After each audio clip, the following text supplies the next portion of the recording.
right. It's your Joe's Football Thunder Fantasy. Mix it together. What do you have? Average Joe's Fantasy Football Podcast. Welcome back, everybody. What's going on, Dave? Hey, how you doing? I love the energy. We pumped today. I like Man, it. I got to get a little bit pumped, honestly. You know how I am, man. It's my fantasy week wasn't so awesome, which we're going to talk about later on here in a minute. I'm a little down on Monday. I don't feel quite as I don't have that moxie on Monday, but we're going to try to get pumped for this. As a matter of fact, I was going to mention I wasn't going to do it 3 weeks in a row.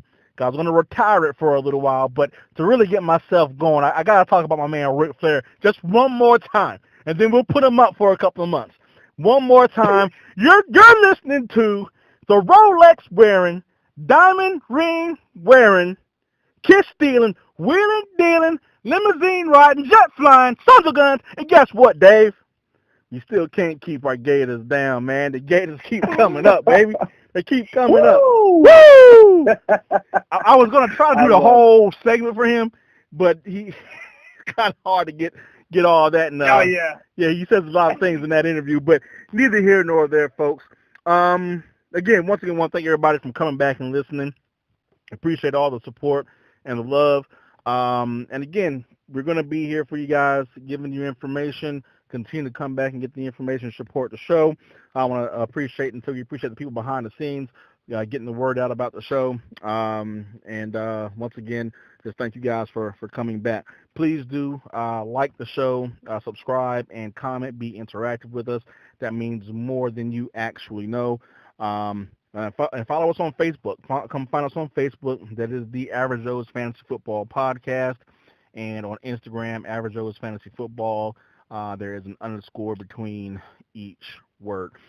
Now, before we get too far along, I have something personal that I need to do before we jump to the show and question of the week and all the rest of that great stuff. I need to give a shout out to someone. Not really a shout out. I need to speak to someone personally here. Dave, do you mind if I take 2 seconds here? Hey, man, go ahead. All right. This is the Adam Gase. You can kiss my furry butt. I don't like you. I thought you were coming around. I thought you and I were getting on the same page, but apparently no. Apparently running Frank Gore smack dab into a wall 20 times for 53 yards is the way to get it done. You and I are no longer, no. It's no good. If I see you, you go to the other side of the street. Me and you are not on the same page anymore. I am hot. I blame him fully for my loss this week to you. I blame him. Never mind. Let's go ahead, man. How was your week? Let's go ahead and talk about that. And how was your week? It was half and half. I will say this though, I am excited that there was no Thanos picture today this week. I was able to stop the Thanos picture for at least 1 week. He took Thanos down, man. He went for the head. Jeez. Oh man, look. This is the league where I have a pretty dominant team, and if I have so many we're gonna do that segment tonight, what the heck moments. But I have so many what the heck moments in a lot of my league. This is not a good week for me, man. Out of the leagues I care about, I went 1 and 3, and then even the ones that I do care about, lost those 2, and it's just like crazy thing after crazy thing. Like Chris Carson, who let me apologize now. I was going to apologize later, but I want to apologize to all the Chris Carson owners now. I traded for Chris Carson, and I started him, and he should have been, I'm starting him, so you sit him. I know there was a little injury concern there through the week, but it sounded like he was good. He was looking good in the game. But just got hurt during the game, and then the guy that I was playing in that league happened to have Mike Davis. So, wow. And he played him. So not only do I lose Chris Carson, the other guy hits me over the head for 18 points with Mike Davis. So neither here nor there. And in the league that you and I are in together, he took me down. I have a pretty powerful team, and Dave's team is coming along. It's coming along, but by no means you should have beat. I mean, you can't put too much stock into the website's prediction for the week. You can't put too much stock in the percentage chance of you winning. However, I've never seen a 99% chance of winning before the games have started. I had a 99% chance. Folks, listen. Had a 99% chance of winning, and I lost by 8 points. How that just tells you it's any given Sunday. I don't know how this happened. Adam Gates was part of the problem, but there was a couple of other issues out there as well. Neither here nor there. Not a good week for me, but hey, listen, I'm here for the people. I'm pumped. Let's go ahead and jump into it. Let's talk about the question of the week. We did have a winner from last week. That was Malik Burris, I do believe. He did get over his information, and we're going to be looking forward to him visiting us here on YouTube and telling us about how the chips went and what he thought about them. We're going to have a new question of the week here tonight that Dave's going to get ready to get into. I'm going to change the prize up just a little bit. Change the prize up just a little bit here.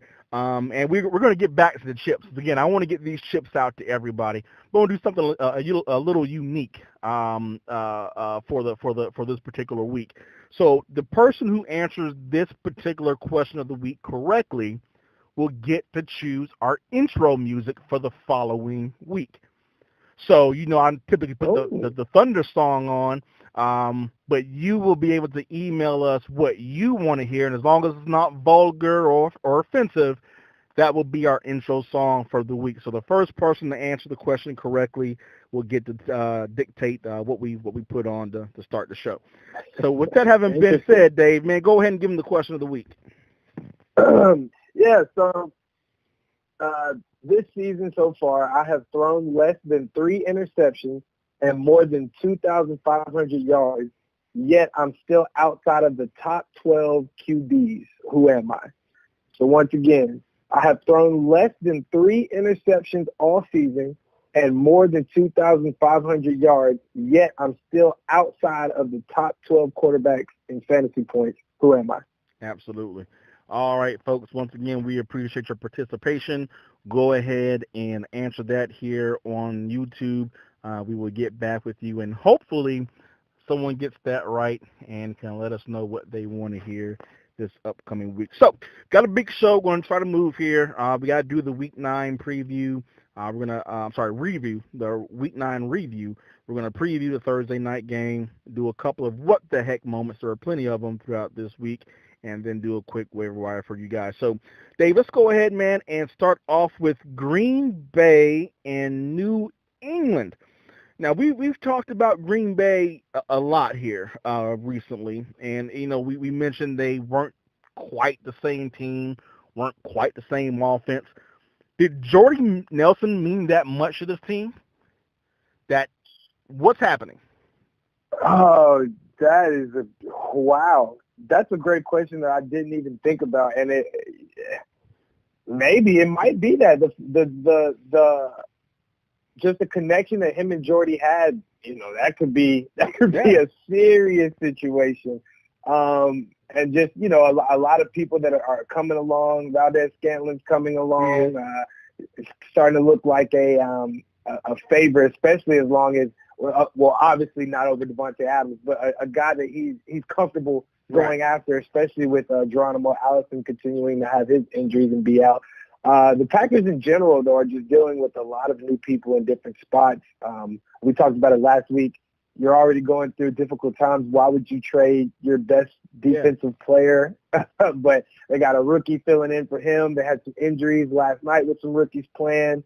Offensive side, they got rookies playing. So, and Mike McCarthy's not helping with his play calling. So, yeah, it's a lot. But as far as the game went, up until the fourth quarter, it was everything I wanted. It wasn't a bad game. It's just that, these are some of the games that you expect Green Bay to pull it out against when they're in these situations. And we've seen that from Aaron Rodgers for years, and just seems like they can't quite get over the hump this season, and just haven't quite been the same team here. I don't know. I don't know the answer to that question. What exactly is going on to them? You could attribute some of it to Aaron Rodgers' health. I don't know. I don't know. Maybe it's the knee. The running game. They got Aaron Jones. They just let go of T.Y. Montgomery here. Aaron Jones looked really good for the majority of the evening. That fumble, though, just made my heart drop. Like it just, Absolutely. oh, man. It was Did you not devastating. see what happened to the last guy that fumbled? Fumble. You He got shipped out of town the next week. Did you not watch that? Learn your lessons, son. Oh, You're my lucky God. to I guess he figured, look, the deadline's over. I can do what I want. do what I got to do. Now we didn't specify last week. I don't remember us specifying, and maybe we should have. We had a little bet concerning Aaron Jones, and depending on how you look at it, I possibly won or you possibly won. He got 14 carries, so actually more than I thought. I didn't think he was going to get even close to 15. 14 carries, but that's not. We went with 16, but then he got two receptions, so that's 16 on the nose touches, but not carries. What was the? Did we specify what we were looking at here? I think we said touches, but I'll be honest, for the sake of the bet, I was specifically talking about carries. I was saying 16 carries. Okay. So I will admit to that being 2 carries off. Okay. Well, let's do this. We'll come up with a different one. We weren't specific enough. I want to make sure the rules are laid out. Let's talk about him again because he's going to be interesting again next week, having had this fumble. I want to see what happens. But speaking of, I was going to say Williams didn't look bad. He looked pretty okay. Now we've seen Williams, start, so I don't think he's in line to take over the lead role there. But do you see him now eating into Jones's carries a lot more than we would like? I mean, he's already on the team. We don't like it. What I'm saying, though, is that 15, 16 carry range we were thinking Jones can get to is now back to 9 or 10. Yeah, I think it might be. I think the fact that Jamal Williams looking good and the fumble. Aaron Jones fumbling. Yeah, and as a fan, you look at a fumble like, okay, it happens, but we've seen teams take this one fumble extremely serious. So I think it could be, obviously, if somehow the Packers are up and they just run the ball out, then that'll be your anomaly. But as far as just a regular game script, I think we will see more of an even split with these two guys, unfortunately. So just as soon as we thought maybe the offense, maybe the backfield is clearing up for us, Aaron Jones said, "Oh, you think so? Well, watch this. I'm gonna make it muddy." I don't like playing all these snaps. Yeah, and what I wanted to really see in this game with Aaron Jones is what happened when it came time to pass. Now he ran several routes, so it wasn't as if they just took him out on third down. But that 2-minute completely was owned by Williams. They are much more comfortable with him in passing situations, and with having Aaron Rodgers, who's going to pass the ball the majority of the time. Yeah, I'm thinking you're probably looking at close to a 50-50 split, which makes me sad because I just traded for Aaron Jones, and I was hoping to see him kind of emerge. And again, I think eventually talent will win out, but it may take a few more weeks now for it to get back to maybe where he's dominating the snaps. We'll see. For New England, man, what can you say about this? What's been happening with New England? Gronk's out, Sony Michel's out, but they continue to roll. Even Tom Brady's not looking all that great, but they continue to win. What do you think about New England, and who do you like there? New England, they just find a way to win it, and I'm actually super excited about. I was already excited as soon as Josh Gordon got there, and we've been talking each week. Bill Belichick doesn't say much about players, but he said Josh Gordon's coming along. That's great, and he's getting more involved. Now this could be due to the fact that Gronk is out, what have you, or that he's injured, what have you. But 10 targets last night from Brady. I mean, that's you have to be excited about that. Yeah. Obviously, you're excited about it because that last bomb that he caught, I think it was maybe been a busted play, but neither here nor there. That last bomb he caught put him over me in our league together, and that's how he ended up winning. I think I was up by 6 or 7 points. until he got that bomb, man. I was like, Jesus, it made me sick. And now I lose, right? Yeah. So, yeah, the Aaron Jones fumble in the same game, like just killing me all the way around. But yeah, Josh Gordon is looking great for him. I think he's gonna have if he can keep himself straight there in New England because they don't have a lot of patience. Have a really huge rest of season uh, with Tom Brady. And if Gronk continues to have some of these injuries, is it time to panic on Gronk? I mean, is it now where I'm picking Nick Van off the waiver wire? That might be an extreme example. I'm playing Reed or I'm playing Gronk, yeah, Gronk who? may have become one of those guys where if you've got your Ertz, your Kelseys, and you could say Kittle, OJ Howard, those type of guys that when they're playing, you're starting them. Right. And Gronk was that guy. You drafted him to be that guy. He might be now one of those guys where if you have another where you might stream tight end. You may have been carrying Gronk as your lone tight end. I mean, he just screwed a bunch of people on Sunday night. Like, if you waited for Gronk, you probably had no other options. Right, absolutely. And that's one thing that we continue to stress on the show. Sunday night, Monday night games scare me. If they've got people on the injury report saying they're game time decisions and they don't play till the night game, that's not something that I like to bank on. We like to bank on. So, yeah, I think Gronk has become one of those guys where you are thinking a lot more about possibly picking up a streamer for the matchup that week because,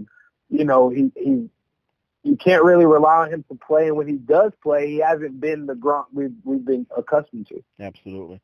All right, man, let's go ahead and move on. Before we do, just one quick thought, one-liner here on Cordero Patterson. Is he worth a spot at this point? I'm glad that because I was about to, right before we moved, I was going to say, well, real quick, but you did it. I wanted to say, when Sony Michel returns, which I imagine will be next week, Cordero Patterson is going to go right back to the minimal role that he's had. The guy that's catching, a couple catches. He's not going to be continued. I don't even think they're going to ease Sony Michel in next week. So, I'm not stashing. So no waiver wire for you on him. No. Okay. All right. Yeah, I feel kind of the same way. He's kind of shown himself to be a jack of all trades, though. He runs, and he's not their prototypical jack of all trades. He's kind of a big dude. They have him, returning kicks and being a running back and being a wide receiver. So he has a lot of things. He's a utility guy. I don't know. I probably wouldn't be too excited about him after this week, but I think he's maybe earned himself a little bit more playing time. We'll see. All right, let's go ahead and talk about Carolina Panthers and the Bucs, man. And Carolina's just looking awesome. Just looking good, man. We're starting to see, and people are starting to talk about Cam in that MVP race. Now, he's not going to win it. I mean, as long as, Mahomes and Gurley can continue to do what they're doing, he won't win it. But he's playing at that high level where he got Carolina to the Super Bowl that one year. And really, man, I attribute the majority of it to he's a great talent, don't get me wrong. But North Turner, man, he's turned this offense around. Looks great in real life. In fantasy, outside of, you know what? We're going to talk about Carolina Steelers here in a minute. Let's talk about that. Let's focus on the Bucs for a minute here. Fitz is playing himself into the starting role again this upcoming week. What are you thinking about the Bucs going forward? I still think that they're a top offense with Fitz back there. I still think you can and by top offense I'm speaking fantasy. I'm speaking you still want to start your pass catches in that offense. They just went up against a defense that we talked about multiple times on the show that's a very solid defense, and still were able to score. I mean, Fitz still had 4 passing touchdowns. So, the score being 42-28 looks like, man, the Buccaneers didn't do anything, but I mean, 4 touchdowns, you know what I'm saying? So, and for the people that have Mike Evans, and he definitely gave you nothing this week, that he still had 10 targets. Right. He had double-digit targets. He only had 1 reception. So I still have faith in that offense. I'm still starting. O.J. Howard had a good game. Now, I am surprised a lot at Adam Humphries. Oh, yeah. I was not expecting that with Fitzpatrick. That No, was more. me It was more expected with Jameis because like you said multiple times on the show, he passes it, he spreads it out to everybody.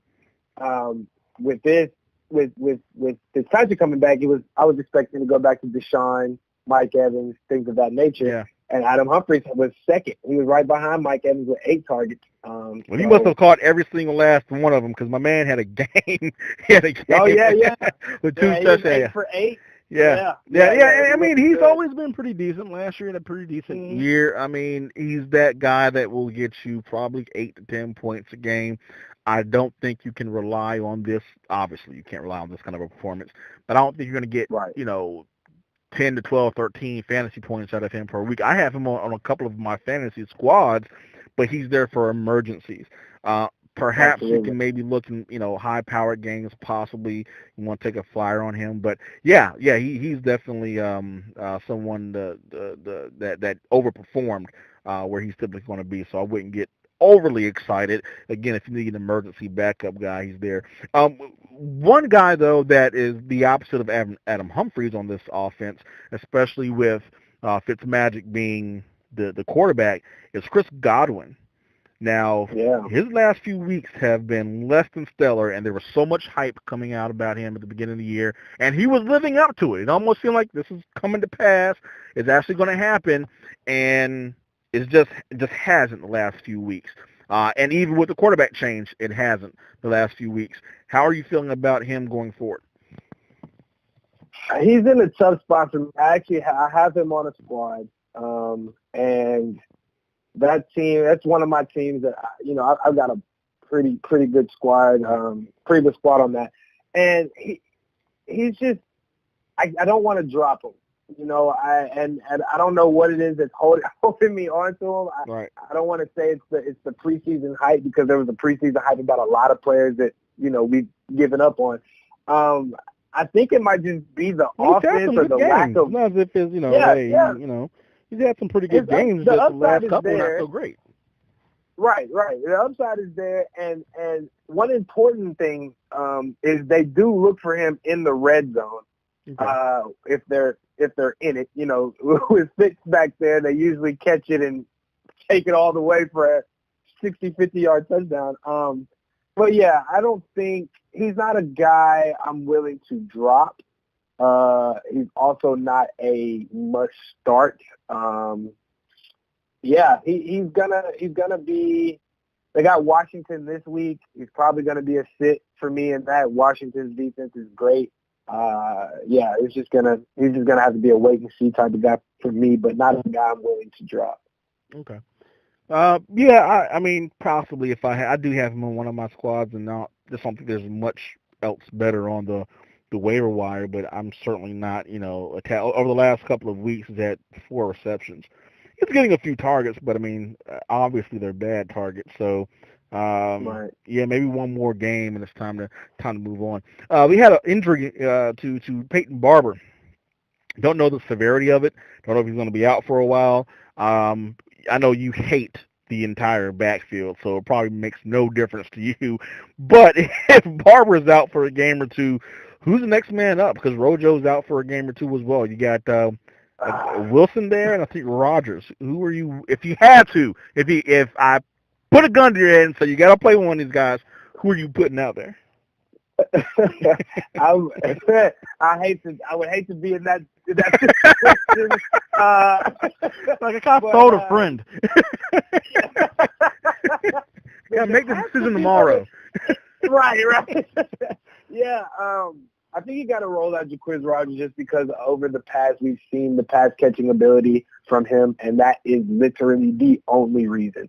If I'm in that situation, I have to go with Jacquizz just because of the chance he might catch a couple of passes in that offense, and that's it. I don't have anything else to back that up. That's funny.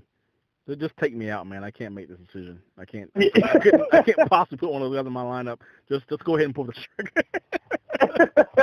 Yeah, actually, yeah. I'm not going to disappoint everybody by putting a Bucks running back in my lineup. That's funny. All right, man. Let's talk about the Chargers in Seattle. Again, I'm going to apologize to all the Chris Carson owners. It's my fault. I'll shoulder the blame here. However,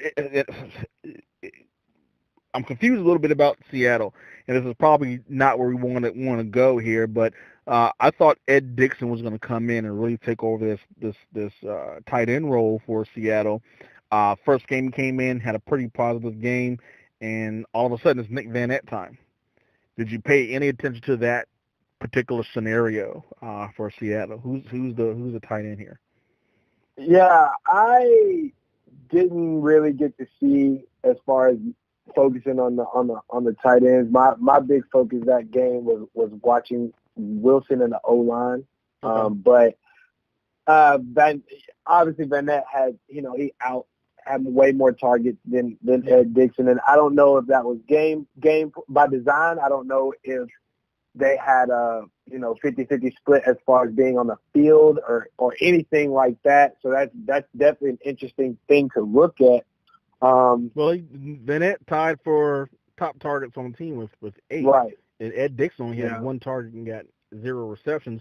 And again, this is not, probably the way you want to go when you're talking about Chargers in Seattle, but with the state of tight end out there, if you're looking for someone to fill in some of these bye weeks or whatever, people were really kind of excited about Ed Dixon coming back. And I think he's more of a blocking tight end, so when they're game scripting the way they like, which is to run the ball heavy, he's in there, and then obviously they got to throw the ball, play action a little bit, so maybe that's why he had a better game last week than this week when they were playing from behind.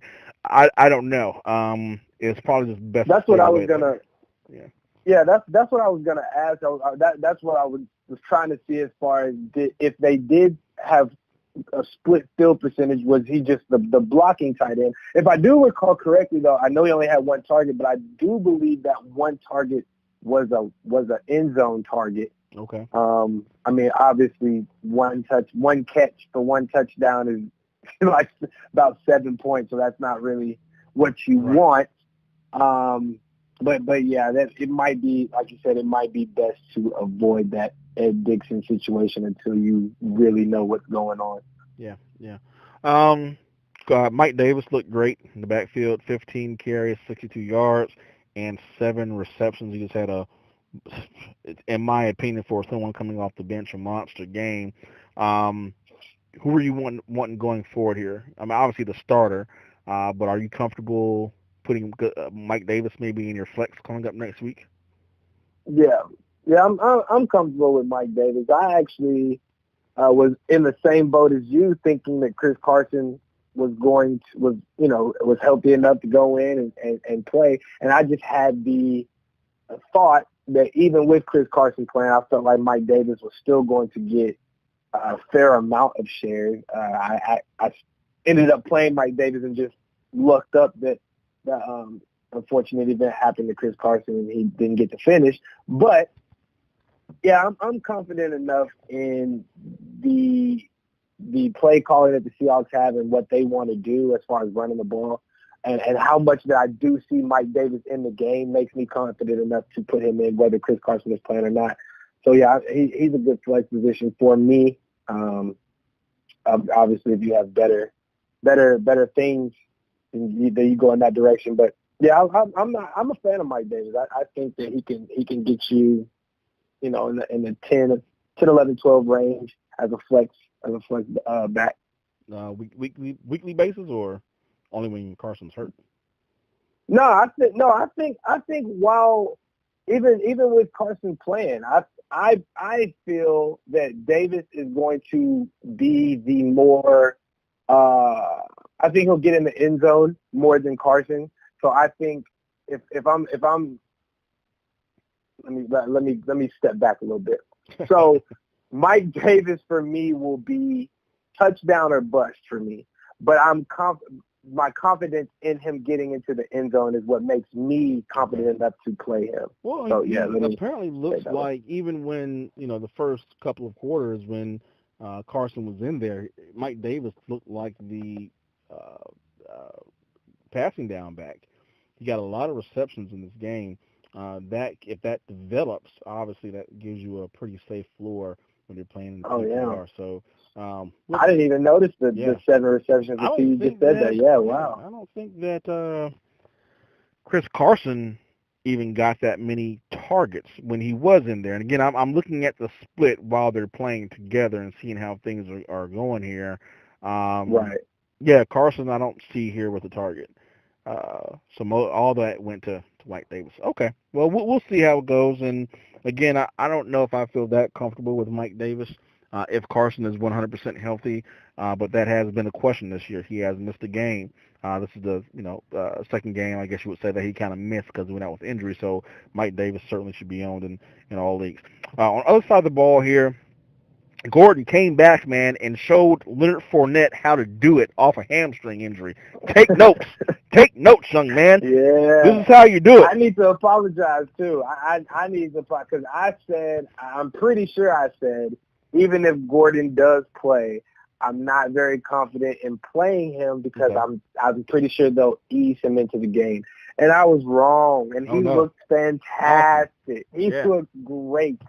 Absolutely, just running the ball. I was watching a couple plays. He was getting hit and staying up like an injury never happened to him. Apparently, the Chargers handled that situation correctly. So, yeah, that was fantastic showing by Melvin. Absolutely. Yeah, and this team is actually rolling, and you kind of think of the Chargers as always being very talented, but always being 8-8, or as being 5-5 or 4-4, right there on the precipice of maybe making the playoffs and maybe not make. But this year looks like this is the year they're kind of putting it together. What do you see for them going forward? Yeah, I think like a lot of people at the beginning of the year, I was really high on the Chargers because, with the defensive players that they had, Right. their corner that's out for this season is escaping me. But, I was just excited. I knew the offense had it, and I was like, okay, this defense has come together, and this is going to be fantastic. And then they lost, of course, Bosa. They lost the corner, which once again, I wish I could think of his name, but I can't. Lost him. So, but they're proving they do still look good, and they had a very good chance to beat the Chiefs the first game of the year.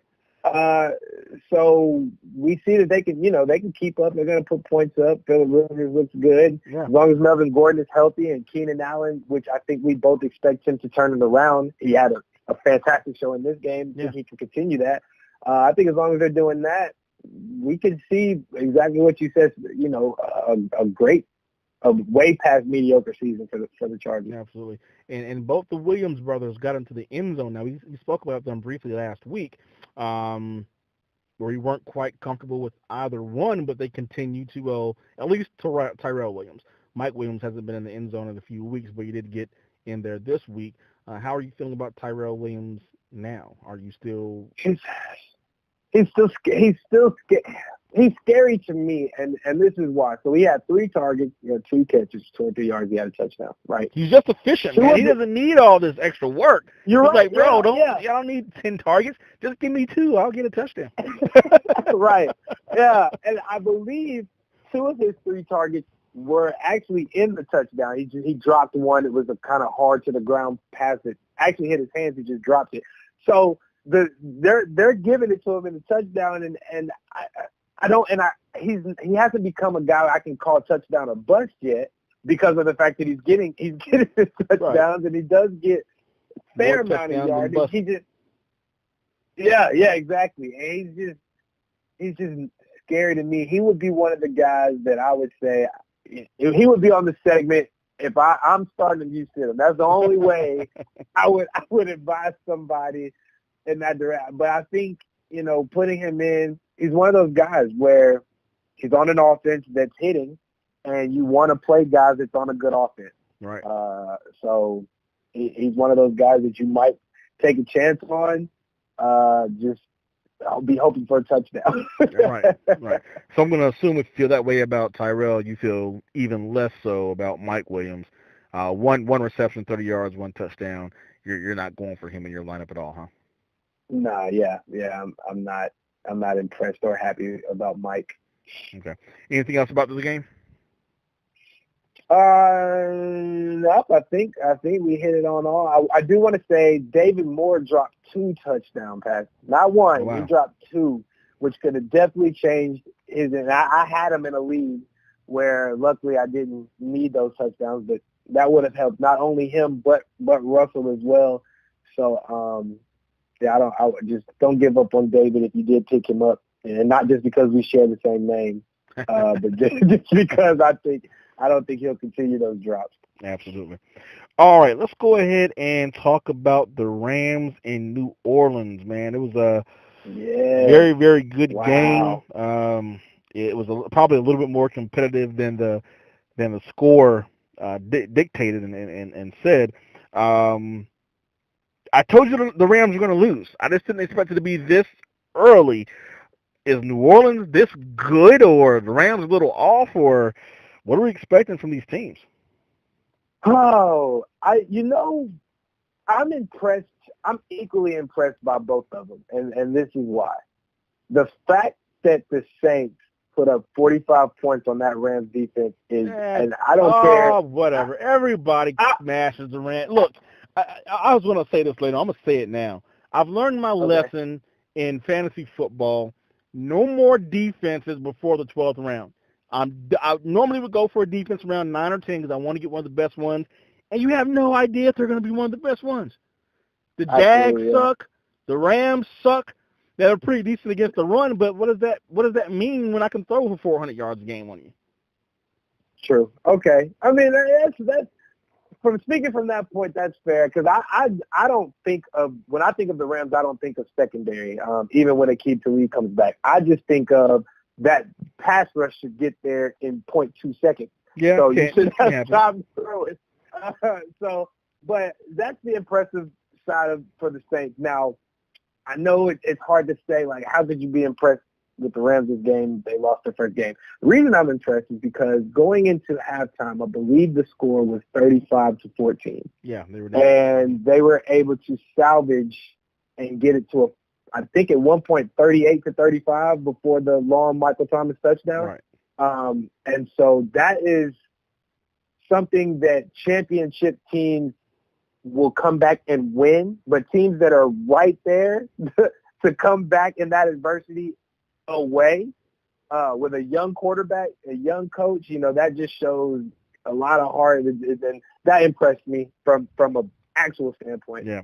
Fantasy standpoint, it was a fantastic. I personally wasn't expecting this many fantasy points going around in this game from both sides.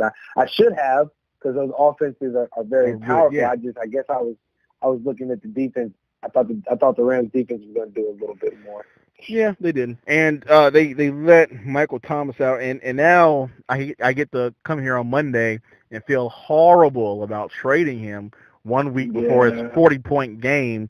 And I can't be overly disappointed with Keenan Allen. He had 22-point PPR points, but I traded him for Keenan Allen and Chris Carson, who Carson went down.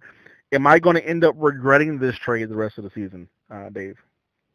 I don't think so. I had a friendly bet with a friend of mine in my league. It was a bet of either I told him that Michael Thomas will not have 2 25 or more fantasy point games the rest of the season, or he won't have 1 30 or more point game, and he had 40.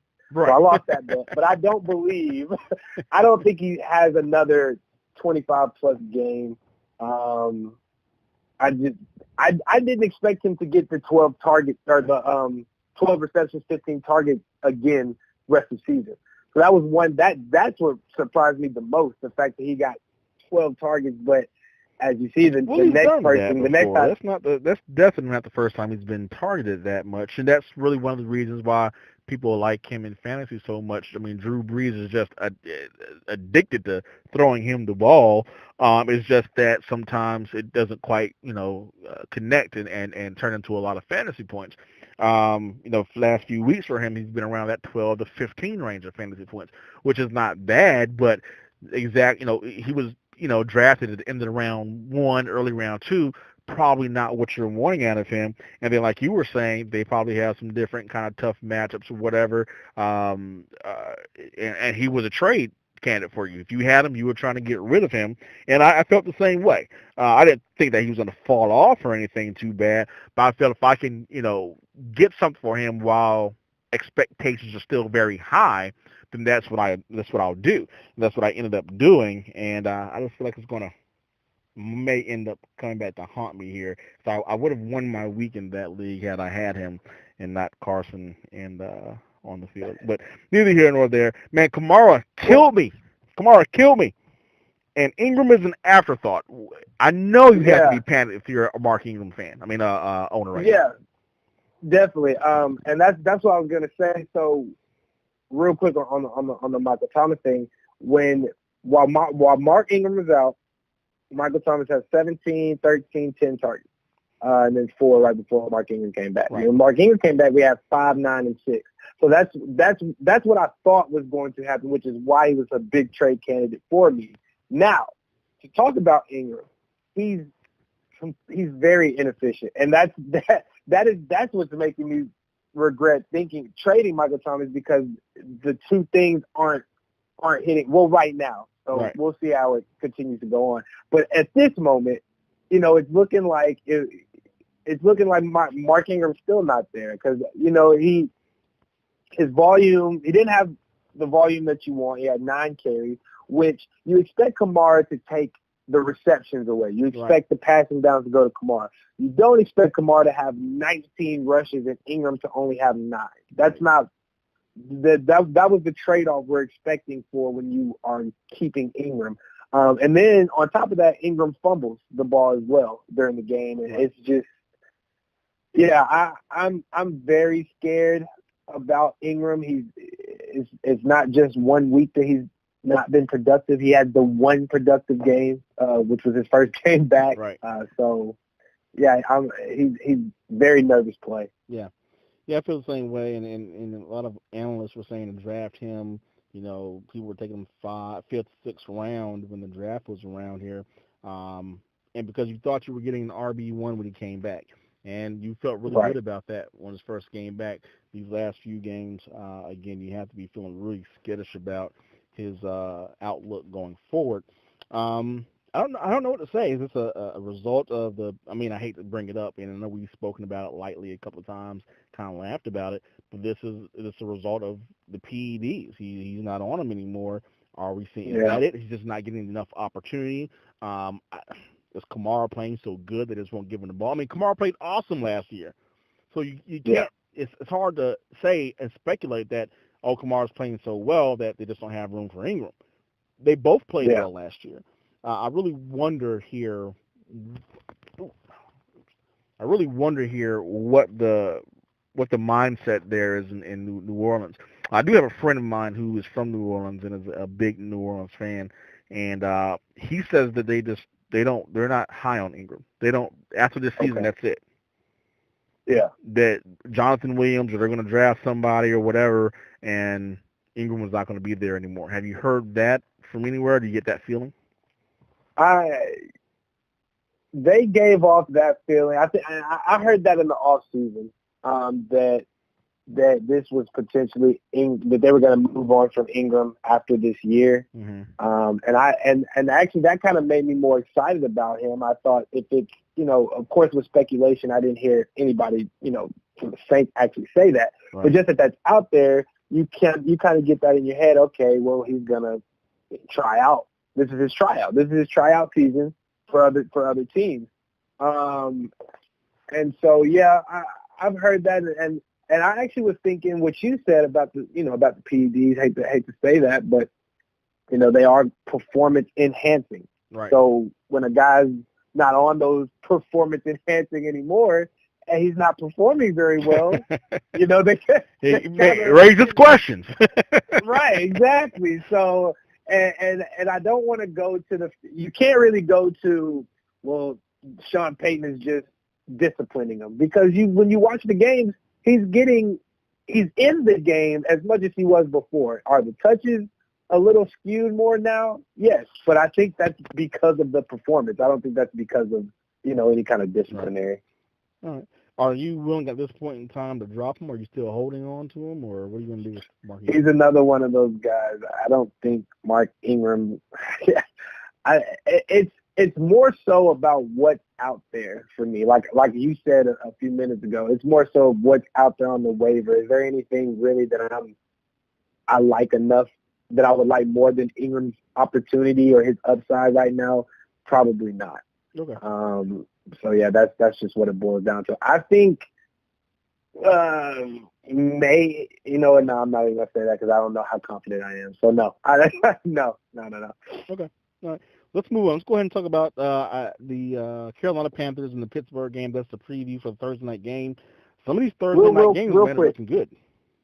Real quick. Oh, yeah, go ahead. Before we go there, I had a question for you. Sure. I wanted to ask you: is Benjamin Watson become a startable tight end? Is he one of those guys now? If you are a Gronk owner, do you consider sitting Gronk for Benjamin Watson?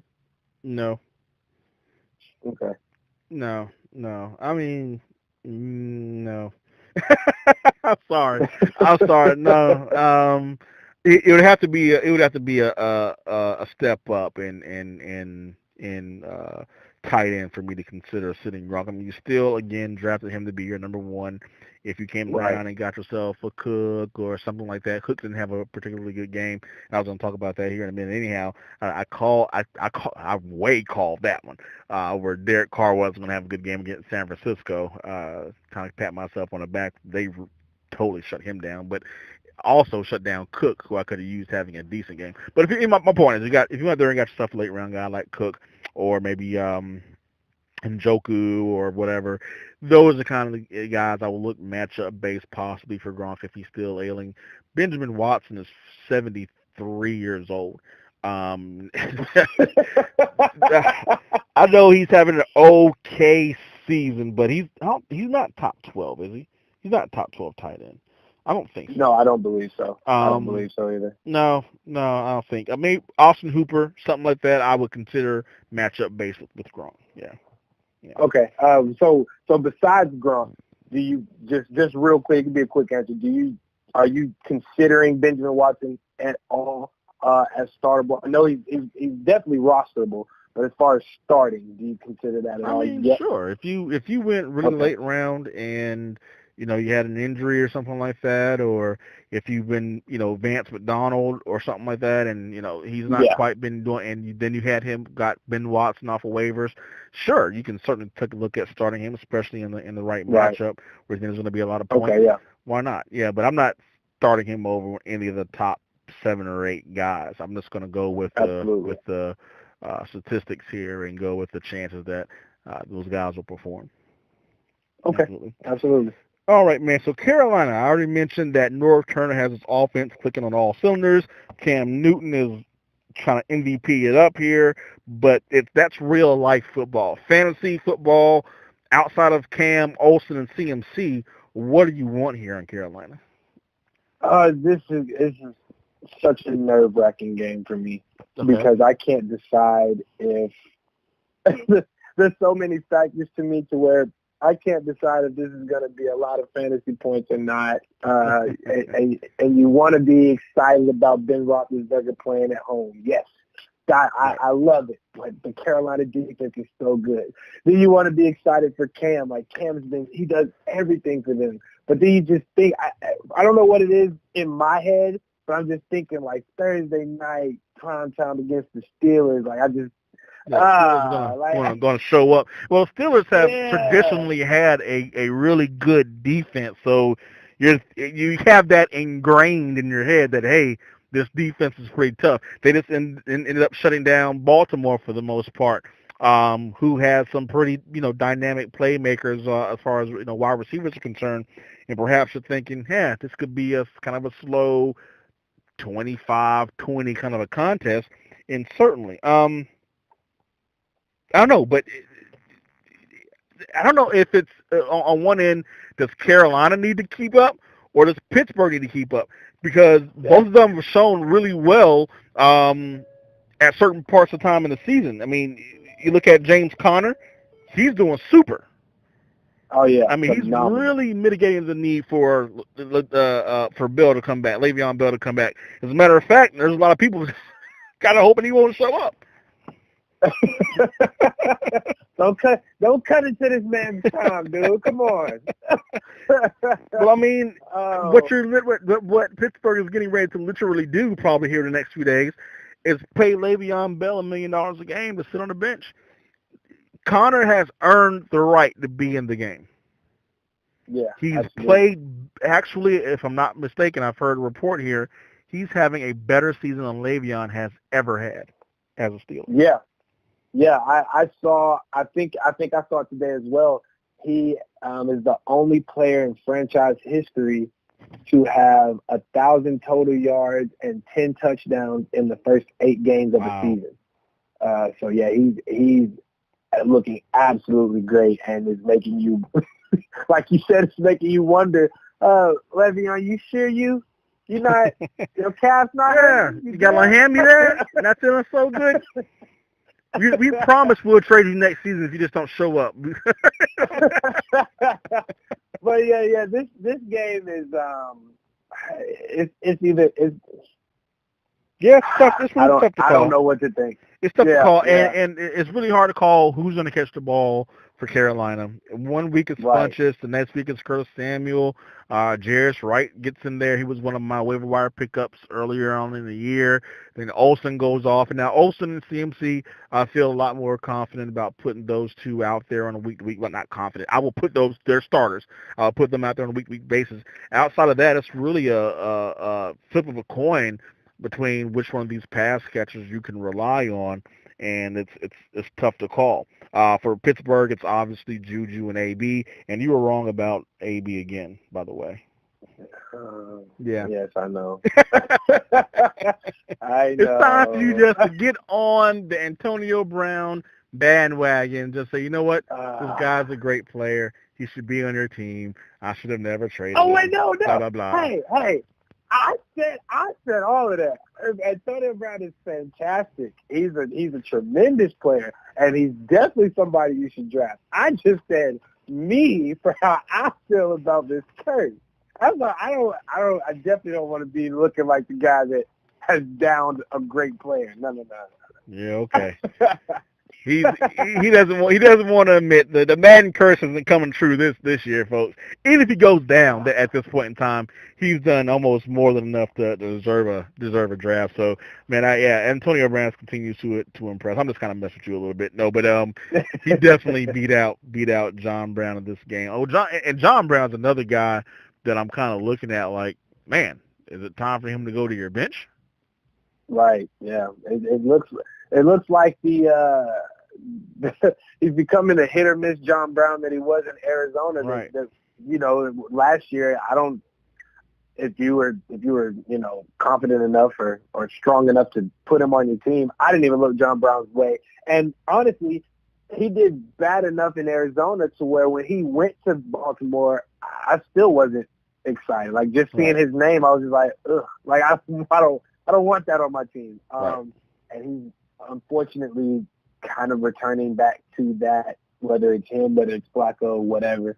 But anyway, yeah, I was wrong, and AB's looking solid. And I agree with you. You have your solid starters that you're gonna play. Your AB, Juju, Greg Olsen, guys like that.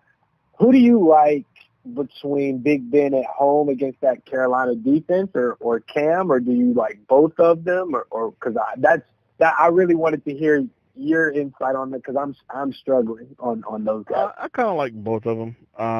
They're both having really good seasons. I think Ben has always been a little bit better at home, but he's also putting to bed at least a little bit that perception that he can't play on the road. That has nothing to do with this game because the Steelers are at home. But yeah, I think I like both of them to have a decent game. Cam, because of his running ability, he's liable to score a rushing touchdown at any point in time, any given game. So he's going to give you a solid floor as far as running is concerned, and he's been very efficient passing the ball. This hasn't quite been the Cam of old where he has 5 target points, too high, too low, 2 behind, 2 in front, and then on target. All Right. those different targets. He's been more on target this year than years past. So I think just with North Turner and the offense that you can feel pretty confident Cam at the very least is going to give you a floor of 17, 18 points and probably a ceiling of somewhere around 26, 27 points. So I feel good about him. Big Ben, they got Juju. They got Connor, who's also catching the ball better than Le'Veon Bell did, which is a very big surprise. Obviously, they also have AB, so I feel okay about both of these guys. I don't see a huge score in this game, but Yeah. maybe 25 to 30, and that still provides you with a decent amount of fantasy points. Absolutely. Yeah. All right, man, let's go ahead and move along. Been going about an hour here. Let's jump to the last 2 segments, though. What the heck of the week, and then we'll do a quick waiver wire and get the folks out of here. Got the game coming on in a little less than the hour. So let's go ahead and talk about what the heck of the week. I'll let you start off, man. Devontae Booker. Oh, yeah. He's the touchdown vulture. Oh, what my are you God. Doing? Oh. What are you? Go sit down back over there. I feel your pain, man. I had Lindsey. This is another league that I needed 20 points from Lindsey. I'm like, he's gonna have a great game, and the first, I don't know. He did it twice. He scored once, but he was in. He got in for Lindsey in the red zone twice. Stop getting in the game. What the heck, Jeff? What the heck? Man, I feel your pain on that one. Trust me, I was looking for Lindsey to have a big game, man. It just did not come. And the fact of the matter is, don't get me wrong. I'm totally with you, but Booker has not looked as pedestrian as we thought. He actually looks decent when they put him in the game. So what do you say to the coach? Obviously, they trust him in that role. So we just have to, from now on, plan accordingly. Even though I really would have wished that, Lindsey would have had a little bit bigger of a game. And then there's a 3-headed monster, if you want to call it a monster, when Freeman comes back. So now you have to deal with all 3 of them getting the ball. Anyhow, my first what the heck of the week is, it kind of went the opposite direction. It's always a negative thing. I want to do one positive. What the heck, Julio Jones? Who gave this dude the coordinates? Who shared the secret with Julio? It's supposed to be a league-wide secret. It's going to be a big, funny thing at the end of the year, like how we kept you at the end zone. And someone gave him this coordinates. We got to figure out who did it. I think that whoever that guy, I think every DB in the entire NFL should be mad at the player that gave up that touchdown on the Redskins. What are you doing? Do you not know the deal we all have? Right. Yeah, man. But I'm so glad for Julio. I'm a big Julio supporter. Came out of the University of Alabama. I've always been rooting for this guy. And it was just his touchdowns have been an anomaly. He's such a great player. I'm not saying an anomaly because he's getting so many yards but not scoring the touchdowns.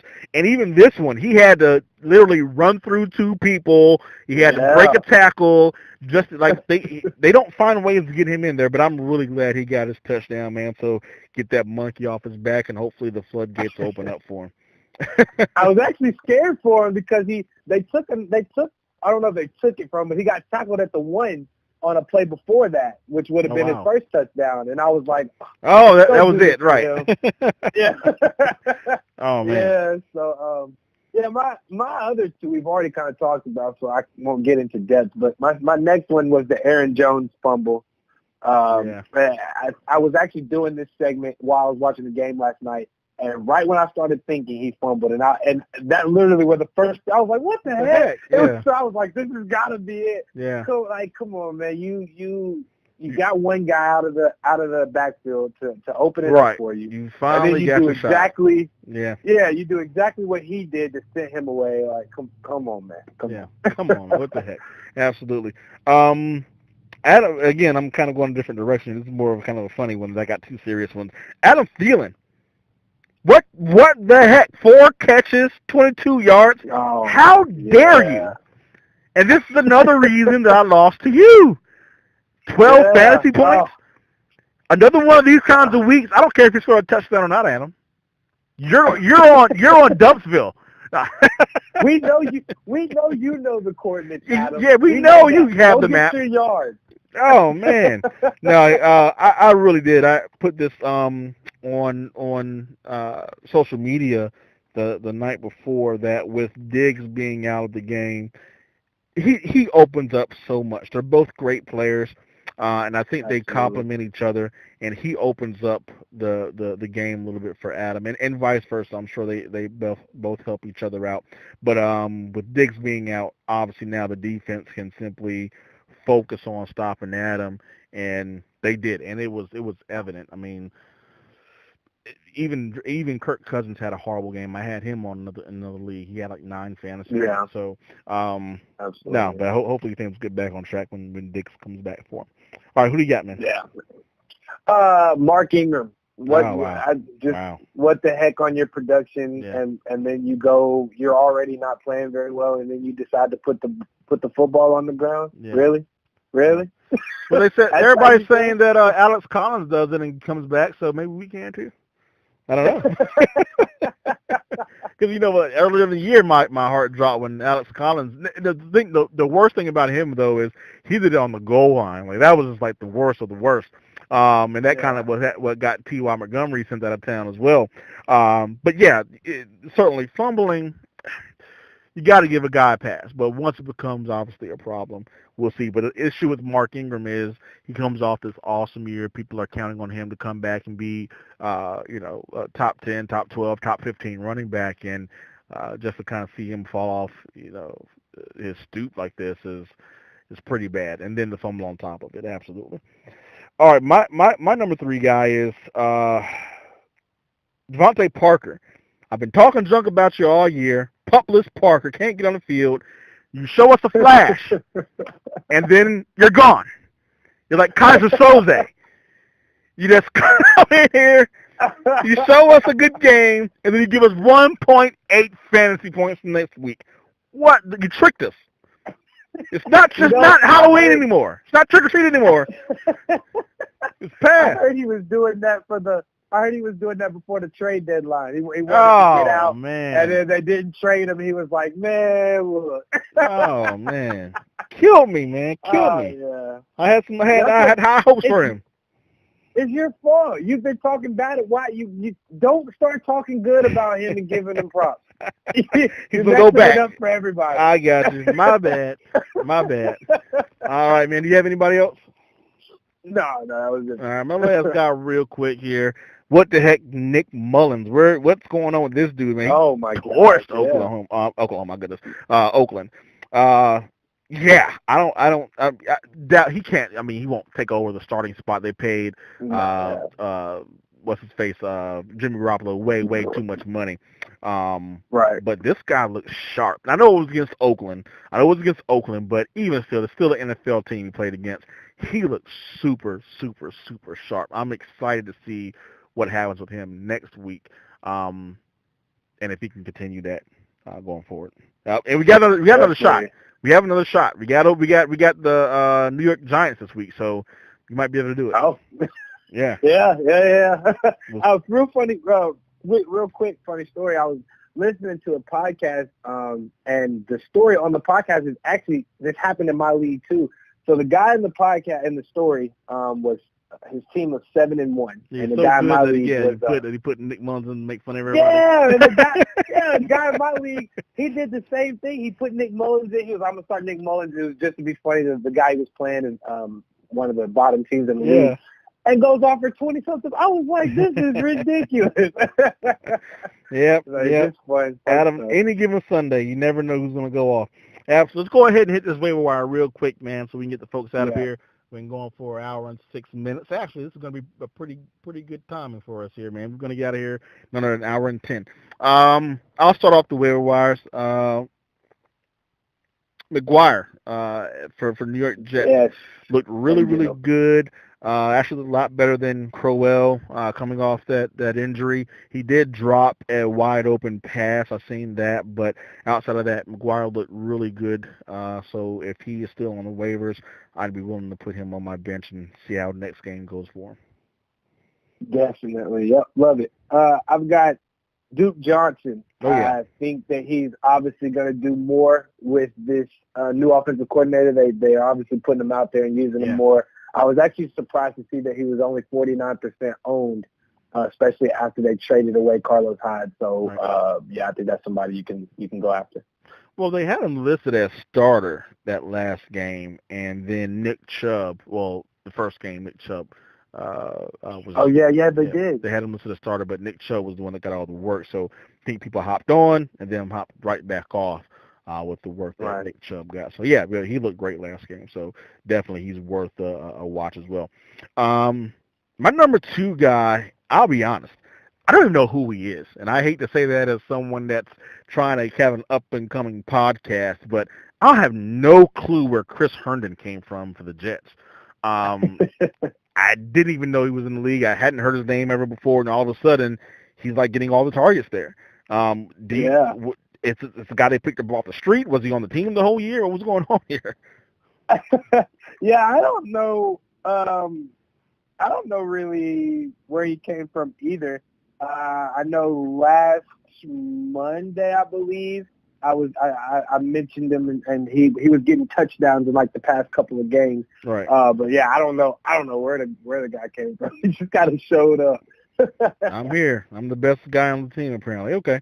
Well, yeah, Chris Herndon, you got to take him seriously now. He's had a couple of pretty good weeks back to back here, and if the way Titan has been, even with some of the starters, Trey Burton, he hadn't gotten to the end zone last week, but was only on 2 receptions, and that was way at the end of the game. I was really scared for him. You got Cook falling off. You got Rudolph only got 4 fantasy points last week. So if Chris Herndon is the target there for the Jets, perhaps he's worth an ad.